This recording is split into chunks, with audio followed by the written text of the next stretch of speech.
अगर पुलिस वाला पगड़ी पहना है तो वो खालिस्तानी है। ये आप लोग की होगा, ये आप लोग बोल रहे हैं, ये आपका लेवल है। क्योंकि मैंने पगड़ी पहनी है इसलिए आप मुझे खालिस्तानी बोल रहे हैं। अगर मैंने पगड़ी ना पहनी होती तो क्या आप मुझे कहते खालिस्तानी।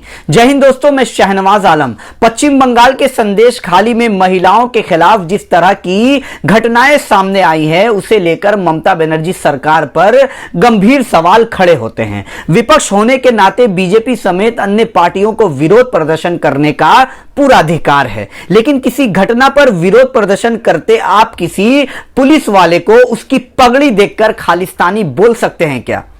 अगर आप बीजेपी वाले हैं तो बिल्कुल भी इस बात को बोल सकते हैं, क्योंकि प्रधानमंत्री मोदी का वो शब्द आपको जरूर याद होगा जहां वो कपड़ों से पहचानने वाली बात कहते हैं। इसी तरह बीजेपी की एक नेता ने पगड़ी पहने एक आईपीएस ऑफिसर जसप्रीत सिंह को खालिस्तानी कह दिया। इसे लेकर पुलिस अधिकारी ने बीजेपी नेताओं की जबरदस्त क्लास लगा दी है। खुद ममता बनर्जी ने वीडियो को ट्विटर पे शेयर किया है और बहुत सारी बातें लिखी हैं। तो आइए वो वीडियो को देखते हैं, उसके बाद चर्चा करेंगे। मैंने पगड़ी पहना तो आप मुझे खालिस्तानी बोलेंगे क्योंकि मैंने पगड़ी पहना है? ये आप लोग की हिम्मत है।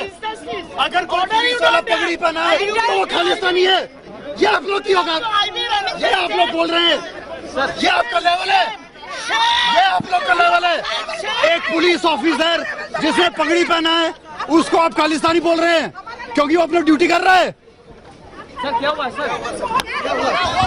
जैसा कि वीडियो में आपने सुना कि आईपीएस ऑफिसर ये कह रहे हैं क्योंकि मैंने टर्बन पहना है यानी पगड़ी पहनी है इसलिए आप मुझे खालिस्तानी कह रहे हैं। बंगाल पुलिस के इस अधिकारी ने बीजेपी नेताओं को जबरदस्त सुना दिया है और उनका गुस्सा बिल्कुल जायज भी है, क्योंकि हमारे सिख भाई तमाम राज्यों की पुलिस में सेवा करने के साथ साथ देश की सरहदों पर देश की रक्षा करने का भी काम करते हैं। देश के लिए अपनी प्राणों का बलिदान भी देते हैं। उसके बावजूद अगर कोई पगड़ी देखकर ऐसे शब्दों का इस्तेमाल करता है तो उन्हें इसी तरह के भाषा में, इसी तरह के अंदाज में जवाब देना चाहिए।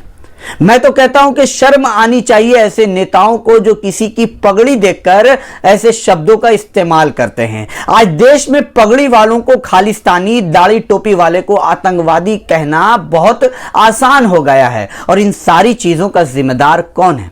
आप कमेंट करके जरूर बताएं। हाँ, माना कि विरोध प्रदर्शन होनी चाहिए और लोकतंत्र खुद इसकी इजाजत देता है, पर विरोध प्रदर्शन के भी कुछ नियम और कानून होते हैं जिसकी मर्यादा बचाए रखना बेहद जरूरी भी होती है। और कमाल की बात तो यह भी है कि संदेश खाली को लेकर महिला सम्मान में बीजेपी नेताओं का खून उबाल पर है, पर मणिपुर को लेकर बिल्कुल गुस्सा नहीं दिखाई देता। बृजभूषण के साथ खड़े रहते हैं बीजेपी नेता। इसके अलावा हाथरस में भी ऐसे ही महिलाओं के साथ साथ अन्याय होते रहे हैं और बीजेपी नेता उन आरोपियों के साथ खड़े रहे। कभी आरोपियों को पार्टी में टिकट देने का काम करती है बीजेपी, तो कभी बलात्कारियों को उनकी रिहाई पर फूलों से स्वागत करती दिखाई देती है। और ऐसे में अचानक से पश्चिम बंगाल के संदेश खाली मामले में बीजेपी एक्टिव हो जाती है। आज पश्चिम बंगाल पुलिस जिस तरह विपक्ष को रोकने का काम कर रही है, मीडिया को रोकने का काम कर रही है, वैसे ही यूपी पुलिस ने भी हाथरस में किया था। तब बीजेपी नेताओं का गुस्सा क्यों नहीं आया था?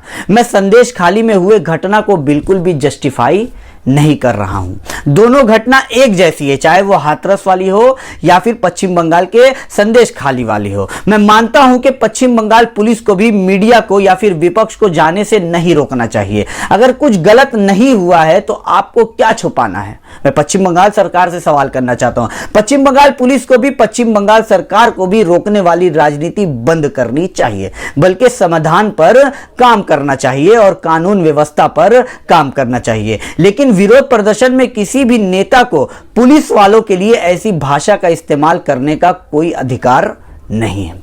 आप भी अपनी राय दें कमेंट करके, और इस पूरी घटना को, इस पूरे रिपोर्ट को कैसे देखते हैं हमें कमेंट करके जरूर बताएं। जय हिंद, जय भारत।